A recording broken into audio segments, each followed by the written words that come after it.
আপোনালোকে থাম্বনেইলখন দেখি গম পাইছে মই আজি কম কিমান টকীয়া পিন্ধে বিশাল ফুকনে কিমান টকীয়া কাপোৰ পিন্ধে কিমান টকীয়া ভাত খায় কিমান টকীয়া কিয়া জাঙিয়া পেন পিন্ধে সকলোখিনি কথা মোৰ ভিডিঅ'টোত কম আপোনালোকে কোনেও গম নাপায় কিমান টকীয়া পিন্ধে মই কম আপোনালোকে মোৰ ভিডিঅ'টো শেষলৈকে চাব লাগিব শেষলৈকে চালেহে গম পাব যে বিশাল ফুকনে কিমান টকীয়া টুথব্ৰাছ লয় কিমান টকীয়া ভাত খায় কিমান টকীয়া থালিত ভাত খায় কিমান টকীয়া কাপোৰ পিন্ধে কিমান টকীয়া পেন পিন্ধে গোটেইখিনি কম আৰু গোটেই লিষ্টখন মোৰ ওচৰত আছে আপোনালোকে শুনিলে চক খাই যাব জীৱনত নুশুনা যি নেকি আমি জীৱনত হিমানখিনি টকা ঘটিবই নাই এটা চাৰ্টৰ এটা টি চাৰ্ট এটা পেন যিটো টকা দি পিন্ধে কিন্তু আমি ঘটিবই নাই জীৱনত কিন্তু এটা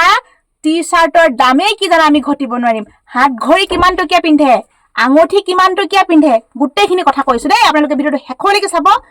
শেষলৈকে নাচালে কিন্তু গম নাপাব আকৌ আৰু কিমান টকীয়া পিন্ধে দেই নমস্কাৰ বন্ধু বান্ধৱীসকল মই ৰিম্পী মোৰ চেনেলটোলৈ পোনপ্ৰথমে সকলোকে স্বাগতম জনাইছো চাকৰি কৰে মানুহে যেতিয়া চাকৰি কৰে দেই মানে দিনটোত থাকে কেই ঘণ্টা 24 ঘণ্টা ধৰি লওক 24 ঘণ্টাৰ ভিতৰত চাকৰি 6 ঘণ্টা কৰিলে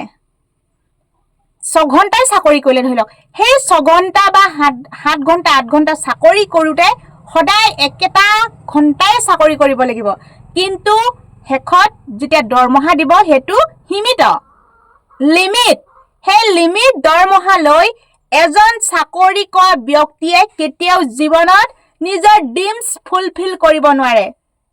যি 6-7 ঘণ্টা 8 ঘণ্টা ডিউটি কৰা এজন চাকৰি কৰা ব্যক্তিয়ে নিজৰ সপোনবিলাক কেতিয়াও বাস্তৱ কৰিবলৈ নোৱাৰে আজি তেতিয়ালৈকে শুনাই নাই দেই আৰু মানুহবিলাকৰ সপোন কেতিয়াও সীমিত নহয় আনলিমিটেড কেতিয়াও লিমিট হ'ব নোৱাৰে মানুহবিলাকৰ সপোন যি ড্ৰিমছ থাকে সেই ড্ৰিমছ কেতিয়াও লিমিট নহয় আনলিমিটেড আপোনালোকে মন কৰিব এজন ভিক্ষাৰীয়ে ভাবে ৰাস্তা পথত থকা মোৰ যদি হলহেতেন চালি এখনকে মোৰ যদি নিৰ্দিষ্ট ঠাই এখনকে হলহেতেন থাকিবলৈ মই তাতেই সুখী হলোহেতেন আৰু মোৰ যদি কেনেবাকৈ পেটৰ ভাত মুঠি মই সদায় পালোহেতেন তাতে মই সুখী হলোহেতেন সেই ভিক্ষাৰীজনৰ হৈ গ'ল মানি লওক এখন চালি হৈ গ'ল থাকিবলৈ নিৰ্দিষ্ট ঠাই এডোখৰ হৈ গ'ল পেটৰ ভাত মুঠি হৈ গ'ল সি দিনটোত এসাঁজ হলেও প্ৰত্যেক দিনে দিনে খাব পাৰে তেতিয়া সেই ভিক্ষাৰীজনে সেই যেতিয়া কৈছিল যে মই ইয়াতে সুখী হলোহেতেন কিন্তু যেতিয়া পাই গ'ল কেতিয়াও সি সেই সময়কণ বা সেই বস্তুখিনিক লৈ সুখী নহ'ল আকৌ মন গ'ল মোৰ যদি ভালকৈ ঘৰ এটিকে হলহেতেন মোৰ যদি এখন চাইকেল হলহেতেন মই কাম কৰি খালোহেতেন ফুৰা চকা কৰিলোহেতেন আৰু মোৰ যদি ভাত মুঠি সদায় খাব পালোহেতেন 3 বেলা 3 সাজি মই সঁচাকৈ সন্তোষ পালোহেতেন আৰু সন্তুষ্ট হলোহেতেন ঠিক সেই ভিক্ষাৰীজনে ভবা মতে সেইখিনিও পালে কিন্তু সেইখিনি পাই সন্তুষ্ট হ'ম বুলি যেতিয়া ক'লে যেতিয়া পাই যোৱাৰ পিছত সেইখিনিক লৈ সন্তুষ্ট নহ'ল তেতিয়া আকৌ ভাবিলে মোৰ যদি কেনেবাকৈ পকা ঘৰ এটা বনাব পাৰিলোহেতেন মই যদি এখন বাইক এখন ল'ব পাৰিলোহেতেন তেতিয়া মই আৰু নালাগে আৰু মই সন্তুষ্ট হলোহেতেন সেইখিনিও পাই গ'ল সাপোজ মানি লওক তেতিয়া সেই সপোনটো ক'ৰ পৰা আৰম্ভ হৈছে আমি ক'ৰ পৰা সপোনটো গৈ আৰম্ভ হৈছে আপোনালোকে চাওক সেই সপোনটো গৈ গৈ এদিন পকা ঘৰটো যেতিয়া সপোন দেখিছিল বাস্তৱ হৈ গ'ল পকা ঘৰটো পালে বাইক এখন পালে কিন্তু হলেও সপোন দেখিবলৈ এৰা নাই মানুহবিলাকৰ মনবিলাক চাওক সপোনবিলাক যে মই কলো আনলিমিটেড মই কি বুজাবলৈ গৈ আছো আপোনালোকে বুজি লওক দেই যেতিয়া পকা ঘৰটো হ'ল বাইক এখন হ'ল তেতিয়াও সপোন দেখিবলৈ নেৰে তেতিয়া ভাবিলে মোৰ এখন বিলাসী বাহন লাগে 4 চকীয়া মোৰ ঘৰটো এটা বাংলা হ'ব লাগে মোৰ পকা ঘৰটো সৰু হৈছে তেনেকুৱা সপোনবিলাক দেখি দেখি এদিন বহুত ডাঙৰ সপোন দেখিব কোটি টকীয়া হ'বলৈ সপোন দেখে কিন্তু যেতিয়া ভিক্ষাৰী হৈ থাকোতে কেতিয়াও সেই কোটি টকীয়া সপোনটো কেতিয়াও দেখা নাছিল আৰু যেতিয়া এটা পৰ্যায় পায় এটা পৰ্যায় মানুহৰ সপোনবিলাক সদায় আনলিমিটেড হৈ যায় আমাৰ যদি সপোনবিলাকে আনলিমিটেড আমাৰ সাপোজ আপুনি মই চাকৰি কৰো, আমাক চৰকাৰে সদায় প্ৰত্যেক মাহে মাহে এটা লিমিটেড দৰমহা দিব, যি নেকি আমাৰ সপোনবিলাকে হ'ল আনলিমিটেড। এতিয়া আপোনালোকে ভাবি চাওক, প্ৰত্যেক বছৰে বছৰে আমাৰ টকা পইচা কিমান প্ৰয়োজন হৈছে, জনসংখ্যা বৃদ্ধি হৈছে, বস্তু বাহনি বৃদ্ধি হৈছে, এটা পৰিয়াল চলিবলৈ হলে কিমান পইচা লাগিব, কিমান পইচা লগা হৈছে আপোনালোকে আগৰ যুগলৈ মনত পেলাওক। এটা পৰিয়াল চলিবলৈ এটকাই হৈছিল আৰু তাৰ পিছত এটা পৰিয়াল চলিবলৈ কিমান দুগুণে বৃদ্ধি হবলৈ গৈছে, আৰু এতিয়া এক মাহত এটা পৰিয়াল ভালকৈ চলিবলৈ হলে কিমান টকা প্ৰয়োজন হৈছে আপোনালোকে ভাবি চাওক। ল'ৰা ছোৱালী স্কুল যোৱাৰ পৰা খোৱা বোৱা এভৰিথিং, ডক্টৰ ট্ৰিটমেণ্টৰ পৰা ধৰি এটা মাহত 1 লাখ টকা মান লাগি যাব। কিন্তু আমাৰতো কেতিয়াও চৰকাৰী চাকৰি কৰা সকলৰ কেতিয়াওতো সপোনবিলাক লিমিট নহয়, আৰু যদি সপোনবিলাক লিমিটে নহয় তেতিয়াহ'লে লিমিট চেলাৰী লৈ আনলিমিটেড সপোনবিলাক কেতিয়াও ফুলফিল কৰিব নোৱাৰে। সেইটো কাৰণে সেই মানুহখিনি মানে মিডল ক্লাছ বুলি কয়, যি নেকি একেবাৰে দুখীয়াও নহয় ধনীও নহয়, আমি একেবাৰে মানে নিম্ন কলেও বেয়া নহয়। যেতিয়া ট্ৰেডিঙৰ কথা কৈছো দেই, যেতিয়া ট্ৰেডিং কৰিবলৈ লৈছে, সেই ট্ৰেডিং কৰোতে কৰোতে মানুহবিলাকৰ মানে মনবিলাক বহুত বেলেগকৈ পৰিৱৰ্তন হৈ গৈছে। আৰু যেতিয়া চাকৰি কৰা মানুহে যদি দৰমহা যদি লিমিট পায়, মই বিশাল ফুকনৰ কথা মই বুজাবলৈ গৈ আছো, আপোনালোকে বুজি লওক।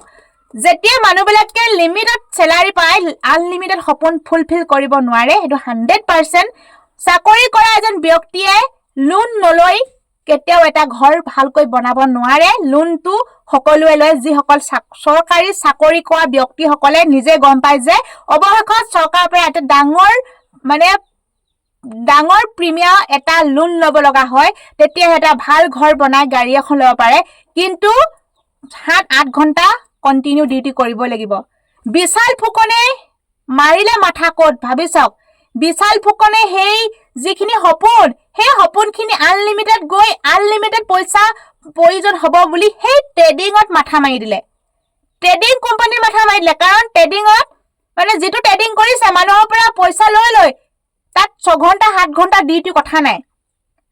যিমান ডিউটি কৰক লিমিট আনলিমিটেড। যদি সি ট্ৰেডিঙত পইচা লগাইছে, সি এজন ব্যক্তিক লগাইছে, সেই ব্যক্তিজনে বেলেগক লগোৱালে, তেনেকে গৈ যদি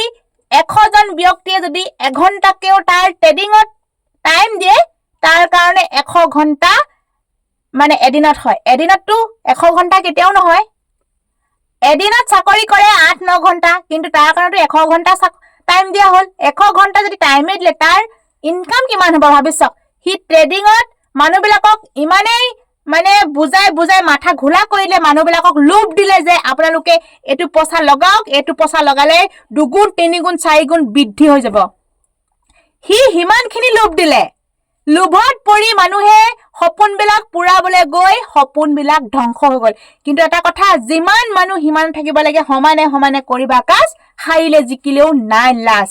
আমাৰ যেনেকে হাতীৰ গু দেখি শহাপক ফাটিলে, শহাপক ফাটি থাকিলে বেয়াকে। এতিয়া কথা হ'ল, যেতিয়া চুমি বৰা যেতিয়া বিয়া পাতি দিছিল মৰমৰ ভাইকে বাইকক ডুবাইত ডেষ্টিনেশ্যন বিয়া, তেতিয়া কিমান শ কোটি কোটি টকা খৰচ কৰিছিল। আৰু তাত মই শুনিছো এটা হাতঘড়ী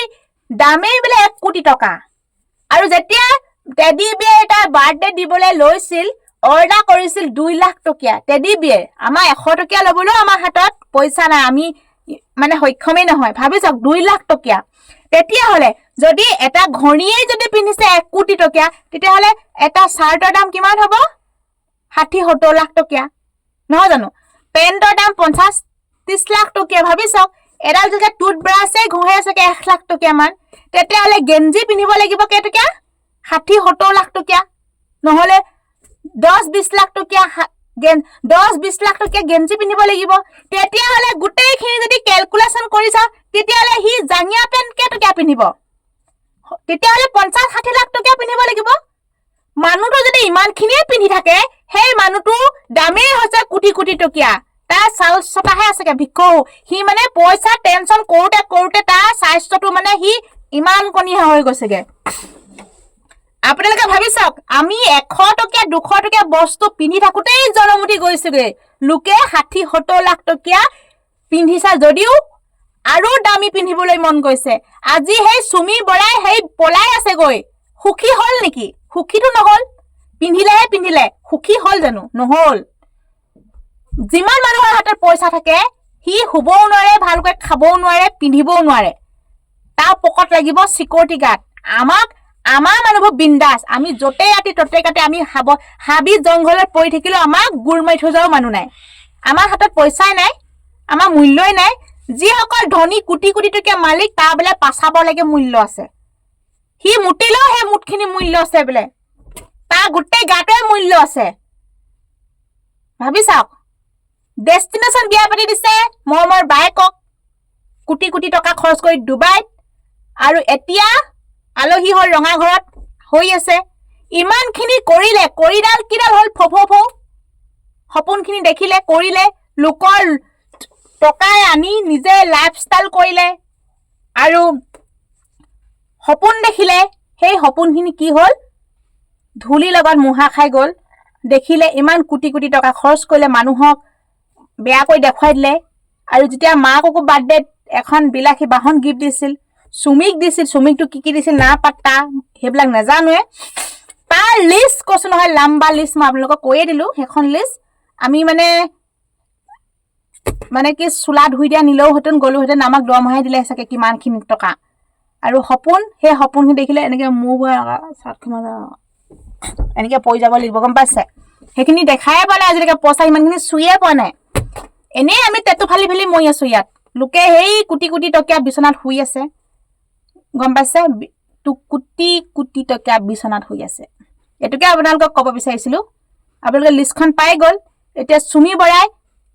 এতিয়া কি পিন্ধিছেগে বাৰু লাখ টকীয়া কাপোৰ পিন্ধিছেগে নে কি কৈছেগে নে লৈয়ে ফুৰিছে নে কি নাজানো হাজবেণ্ডৰ লগত পলাতক আৰু এতিয়া ক'ত আছেগে নাজানো আৰু কি খাইছে এতিয়াতো হোটেলত ডাঙৰ 5 ষ্টাৰ হোটেলত খাব নোৱাৰে মেমো লৈ এইটো ধৰিব এতিয়া কি খাইছে বেলেগৰ ঘৰত আছে যদিও ঢেকীয়া শাক কলমৌ শাক মানে বাঁহগাজ কল যি খাইছে তাকেতো খাব লাগে বাধ্য হ'ল মানুহক কয় একালে সুন্দৰ একালে বান্দৰ নেহাঁহিবি মোক হুঁচৰিব তোক আগতে চাগে কম হাঁহিছিলে এনেকুৱা কাপোৰ পিন্ধে এতিয়া ভাল দিন কিন্তু পটককে যায় দেই গাইছ মনত ৰাখিব কিন্তু দুখৰ দিন নাযায় নোপোৱাই কিন্তু সিহঁতৰ যেতিয়া একদম ডেষ্টিনেশ্যন বিয়া পাতিছিলে যেতিয়া একদম কোটি কোটি টকা খৰচ তেতিয়া চাগে দিনবিলাক একদম গৈয়ে থাকে কিন্তু এইকেইদিন নাযায় নোপোৱাই লাগিছে দেই আমাৰ সুখৰ দিনবিলাক পটককৈ গুচি যায় সেই দুখৰ দিনত থকা মানুহে মেইন বন্ধুত্ব হয় প্ৰকৃত বন্ধু তাই সেইটোৱে বুলি কয় যোনে মাহ দেখা দিয়ে টকা পইচাৰ স্বাৰ্থত বিনা স্বাৰ্থত যদি সহায় কৰে প্ৰকৃত বন্ধু তাকেই বুলি কয় এতিয়া প্ৰকৃত বন্ধু কোন টকা পইচা থাকিলেহে মানুহে গম পায় যেতিয়া দুখীয়া হৈ যোৱাৰ পিছত গম পায় যে প্ৰকৃত বন্ধু আচলতে কোন মই আপোনালোকক কি বুজাব বিচাৰিছিলো আপোনালোকে নিশ্চয় বুজি পালে এতিয়া কেটকীয়া পিন্ধিলে গম পালে আৰু কৈ দিলো দেই গাইজ জাঙিয়া ক'বলৈ লাজ লাগে আৰু কিনো আৰু লোকে পিন্ধিবলৈ ভাল পাইছে আৰু ক'বলৈ কি নাই ন দেই বাই